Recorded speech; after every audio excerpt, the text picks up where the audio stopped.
Hello friends, welcome to our channel इतिहास। हमारी नजर से हिंदू धर्म का इतिहास बहुत प्राचीन है।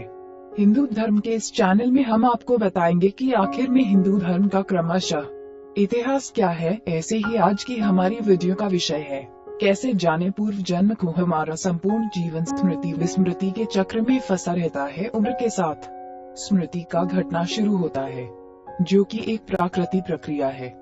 अगले जन्म की तैयारी के लिए यदि मोह माया या राग द्वेष ज्यादा है तो समझो स्मृतियाँ भी मजबूत हो सकती है। व्यक्ति स्मृति मुक्त होता है तभी प्रकृति उसे दूसरा गर्भ उपलब्ध कराती है, लेकिन पिछले जन्म की सभी स्मृतियाँ बीज रूप में कारण शरीर के चित्त में संग्रहित रहती है। वे स्मृतियाँ भूलना इसलिए जरूरी होता है कि यह जीवन के अनेक क्लेशों से मुक्त का उपाय है। योग में अष्ट सिद्धि के अलावा अन्य 40 प्रकार की सिद्धियों का वर्णन मिलता है। उनमें से ही एक है पूर्व जन्म ज्ञान सिद्धि योग। इस योग की साधना करने से व्यक्ति को अपने अगले पिछले सारे जन्मों का ज्ञान होने लगता है। यह साधना कठिन जरूर है, लेकिन योग अभ्यासी के लिए सरल है। कैसे जाने पूर्व जन्म को?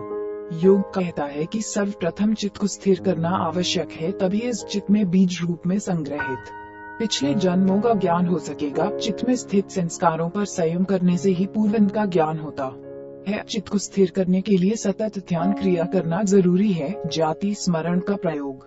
जब चित्त स्थिर हो जाए, अर्थात मन भटकना छोड़कर एकाग्र होकर श्वासों में ही स्थिर रहने लगे, तब जाति स्मरण का प्रयोग करना चाहिए। जाति स्मरण के प्रयोग के लिए ध्यान को जारी रखते हुए आप जब भी बिस्तर पर सोने जाएं, तब आंखें बंद करके उल्टे क्रम में अपनी दिनचर्या के घटनाक्रम को याद करें। जैसे सोने से पूर्व आप क्या कर रहे थे, फिर उससे पूर्व क्या कर रहे थे। तब इस तरह की स्मृतियों को सुबह उठने तक ले जाएं। दिनचर्या का क्रम सतत जारी रखते हुए मेमोरी रिवर्स को बढ़ाते जाएं। ध्यान के साथ इस जाति स्मरण का अभ्यास जारी रखने से कुछ माह बाद जहां मेमोरी पावर बढ़ेगा, वहीं नए नए अनुभवों के साथ पिछले जन्म को जानने का द्वार भी खुलने लगेगा। जैन धर्म में जाति स्मरण के नाम पर विस्तार से उल्लेख मिलता है। क्यों जरूरी?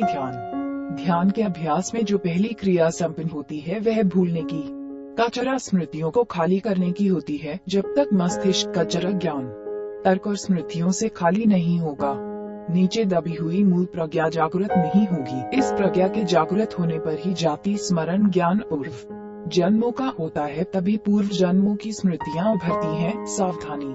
सुबह और शाम का 15 सेकंड 40 मिनट का विपश्यना ध्यान करना जरूरी है। मन और मस्तिष्क में किसी भी प्रकार का विकार हो तो जाति स्मरण का प्रयोग नहीं करना चाहिए। यह प्रयोग किसी योग शिक्षक या गुरु से अच्छे से सीख कर ही करना चाहिए। सिद्धियों के अनुभव किसी आम जैन के समक्ष बखान नहीं करना चाहिए। योग की किसी भी प्रकार की साधना के दौरान आहार संयम जरूरी रहता है।